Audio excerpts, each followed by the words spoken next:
ಗೌರಿಬಿದನೂರು ನಗರದ ಪ್ರಜಾಸೌಧಕ್ಕೆ ವಾಟದ ಹೊಸಹಳ್ಳಿ ರೈತರು ಜಾನುವಾರುಗಳೊಂದಿಗೆ ಸೋಮವಾರ ಮುತ್ತಿಗೆ ಹಾಕಿದ್ರು.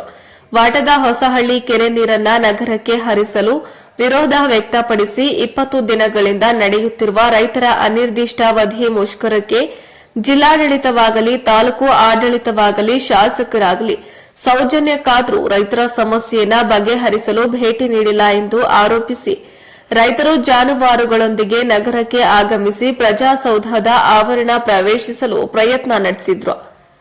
ಪ್ರತಿಭಟನಾ ರೈತರನ್ನ ಪೊಲೀಸರು ಆವರಣ ಪ್ರವೇಶಿಸದಂತೆ ರಸ್ತೆಯಲ್ಲಿ ತಡೆದು ನಿಲ್ಲಿಸಿದ್ರು. ಇದರಿಂದ ಪೊಲೀಸರು ಮತ್ತು ರೈತರ ನಡುವೆ ಕೆಲಕಾಲ ಮಾತಿನ ಚಕಮಕಿ ನಡೆಯಿತು. ನಂತರ ರೈತರು ಜಾನುವಾರುಗಳೊಂದಿಗೆ ಬೆಂಗಳೂರು ಹಿಂದೂಪುರ ರಾಜ್ಯ ಹೆದ್ದಾರಿಯನ್ನ ಅರ್ಧ ಗಂಟೆಗೂ ಹೆಚ್ಚು ಕಾಲ ತಡೆದು ಪ್ರತಿಭಟನೆ ನಡೆಸಿ ನಮ್ಮ ನೀರು ನಮ್ಮ ಹಕ್ಕು ಎಂದು ಘೋಷಣೆಗಳನ್ನ ಕೂಗಿದ್ರು.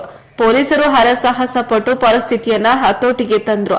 ವಾಟದ ಹೊಸಹಳ್ಳಿ ಕೆರೆ ಅಚ್ಚುಕಟ್ಟುದಾರರ ಸಂಘದ ಅಧ್ಯಕ್ಷ ಮಾಳಪ್ಪ ಮಾತನಾಡಿ, ನಮ್ಮ ಕೆರೆ ನೀರನ್ನ ಉಳಿಸಿಕೊಳ್ಳೋಕೆ ಕಾಲ್ನಡಿಗೆ ಜಾಥಾ ಮೂಲಕ ಸುಮಾರು 5,000ಕ್ಕೂ ಹೆಚ್ಚು ರೈತರು ತಾಲೂಕು ಕಚೇರಿಗೆ ಬಂದಿದ್ದು, ಕಳೆದ 20 ದಿನಗಳಿಂದ ನಿರಂತರವಾಗಿ ಧರಣಿ ಮಾಡುತ್ತಿದ್ದರೂ ಸಹ ಇವರಿಗೆ ಯಾವುದೇ ಅಧಿಕಾರಿಯಾಗಲಿ ಜನಪ್ರತಿನಿಧಿಯಾಗಲಿ ರೈತರ ಸಮಸ್ಯೆ ಬಗ್ಗೆ ಕೇಳುವ ಸೌಜನ್ಯ ತೋರಿಲ್ಲ. ಇಂದು ಜಾನುವಾರುಗಳ ಸಮೇತ ಧರಣಿ ಸ್ಥಳಕ್ಕೆ ಬಂದಾಗ ಪೊಲೀಸರು ದಬ್ಬಾಳಿಕೆ ಮಾಡಿ ರೈತರನ್ನ ತಡೆದು ರಸ್ತೆಯಲ್ಲಿ ಉಪವಾಸ ಕೂರುವ ಪರಿಸ್ಥಿತಿ ತಂದಿಟ್ಟಿದ್ದಾರೆ.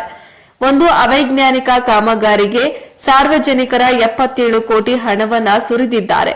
3-4 ದಿನಗಳ ಒಳಗೆ ಅಧಿಕಾರಿಗಳು ಹಾಗೂ ಶಾಸಕರು ಸಭೆ ನಡೆಸಿ ರೈತರ ಪರವಾಗಿ ತೀರ್ಮಾನ ಕೈಗೊಳ್ಳಲಿಲ್ಲ ಎಂದರೆ ಮುಂದಿನ ದಿನಗಳಲ್ಲಿ ಅರೆಬೆತ್ತಲೆ ಪ್ರತಿಭಟನೆ ನಂತರ ವಿಧಾನಸೌಧಕ್ಕೂ ಮುತ್ತಿಗೆ ಹಾಕಲು ಎಲ್ಲಾ ರೀತಿಯ ತಯಾರಿ ಮಾಡಿಕೊಂಡಿದ್ದೇವೆ ಹಾಗೂ ನೀರಿಗೋಸ್ಕರ ಪ್ರಾಣ ತ್ಯಾಗಕ್ಕೂ ಸಿದ್ಧ ಎಂದು ಆಕ್ರೋಶವನ್ನ ವ್ಯಕ್ತಪಡಿಸಿದ್ರು. ಸಿಐಟಿಯು ಜಿಲ್ಲಾ ಕಾರ್ಯದರ್ಶಿ ಸಿದ್ದಗಂಗಪ್ಪ ಮಾತನಾಡಿ, ವಾಟದ ಹೊಸಹಳ್ಳಿ ರೈತರು ಇಂದು ರಸ್ತೆಯಲ್ಲಿ ಕೂರುವ ಪರಿಸ್ಥಿತಿ ಬಂದಿದೆ. ಜಿಲ್ಲಾಧಿಕಾರಿಗಳು ತಾಲೂಕಿನಲ್ಲಿರುವ ಸರ್ವ ಪಕ್ಷಗಳು ಹಾಗೂ ಸಂಘಟನೆಗಳ ಮುಖಂಡರನ್ನ ಕರೆದು ಸಭೆ ಮಾಡಿ ಅಂತಿಮ ನಿರ್ಧಾರ ತೆಗೆದುಕೊಂಡ ನಂತರ ಪ್ರತಿಭಟನೆಯನ್ನ ಕೈಬಿಡಲಾಗುವುದು ಎಂದು ತಿಳಿಸಿದ್ರು.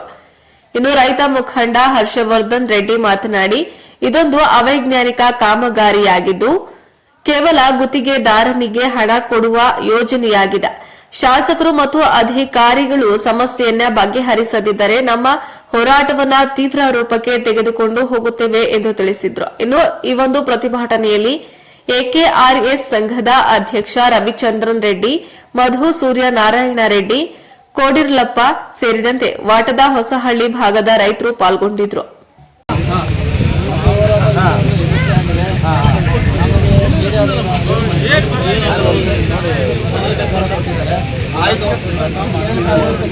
ನಾವು ಈ ಒಂದು ಮನೆಗೆ ಮಾತ್ರ ಅವಕಾಶ ಕೊಡ್ತಾ ಇದ್ದೀವಿ. ದಯವಿಟ್ಟು ನಾಳೆಯಿಂದ ಯಾವುದೇ ವಿಧವಾದಂಥ ನಾವು ಯಾರು ಬರಬೇಡಿ, ನಮ್ಮ ಹೋರಾಟ ಬರಬೇಡಿ ಸರ್.